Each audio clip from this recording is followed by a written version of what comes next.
I remember seeing something on social media saying, I would never own a house. To own a house is silly, just rent. And I'm like, wow, really? So people don't necessarily see home ownership as wealth. Maybe they see worldwide travel as fulfilling them. So for the financial growth of Tauranga, obviously you're not seeing that here amongst our people. I'll just elaborate on that. And I'm always an and person. So if you can, why not be fit, healthy, and be able to speak te reo Māori and have a pretty nice house?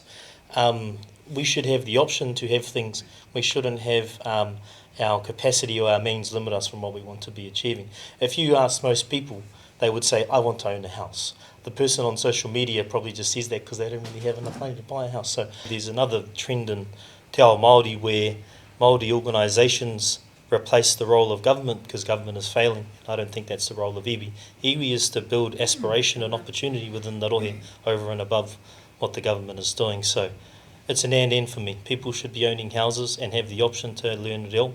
They should be able to be paid to be a teacher in te reo or be an accountant if they want to be. And we should be there to push them along if we can.